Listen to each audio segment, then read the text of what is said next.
नमो बुद्धाय. Buddha Dhamma in Marathi podcast या चॅनलवर आपले स्वागत आहे. मी मिलिंद.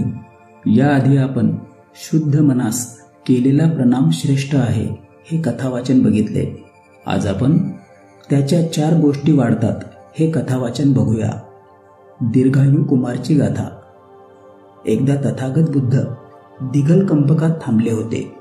तिथे असताना एके दिवशी एक ब्राह्मण आपली पत्नी व मुलगा यांच्याबरोबर तथागतांजवळ आले. त्याने तथागताला प्रणाम केला. त्याने प्रणाम केल्यावर तथागताने ब्राह्मणास दीर्घायू व्हा असे म्हटले. नंतर त्याच्या बायकोने प्रणाम केला तेव्हा तिलाही दीर्घायू व्हा असे म्हटले. नंतर मुलाने प्रणाम केला तेव्हा मात्र तथागत त्या मुलास काहीही म्हटले नाही. त्यांनी मौन धारण केले. तेव्हा ते दोघे पती पत्नी तथागतांकडे पाहत राहिले. त्यांना प्रश्न पडला की मी प्रणाम केला तेव्हा तथागतांनी मला दीर्घायू व्हा म्हटले.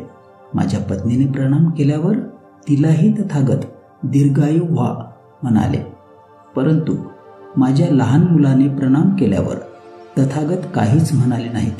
म्हणून त्या ब्राह्मणाने तथागतांना त्याचे कारण विचारले. तेव्हा तथागत म्हणाले, ब्राह्मण, हा बाळ फक्त 1 आठवडापर्यंत जगेल. कारण बुद्ध सर्व काही जाणत होते. तेव्हा ब्राह्मण व त्याची पत्नी खूप दुःखी झालेत. कारण त्यांचा मुलगा फक्त 1 आठवडा जगणार होता. तेव्हा मात्या पित्याची अवस्था काय होईल याची आपण कल्पना करू शकतो. पण बुद्धाला तो ब्राह्मण म्हणाला, भगवान, मुलगा दीर्घायू कसा होईल याला काही उपाय सांगा. तेव्हा तथागतांच्या देसनेप्रमाणे 7 रात्री तसेच 7 दिवस धम्मसूताचे पठन करण्यासाठी भिक्षू संघाला निमंत्रण दिले. त्याचप्रमाणे भिक्षू संघाने 7 रात्री व 7 दिवस सतत धम्मसूताचे पठन केले. 8व्या दिवशी मुलाने तथागतास प्रणाम केला. तेव्हा शास्त्याने म्हणजेच बुद्धाने दीर्घायू हो असे म्हटले. तेव्हा तो ब्राह्मण तथागतास म्हणाला, माझे हे बाळ, माझा मुलगा तथागत किती वर्ष जगू शकेल?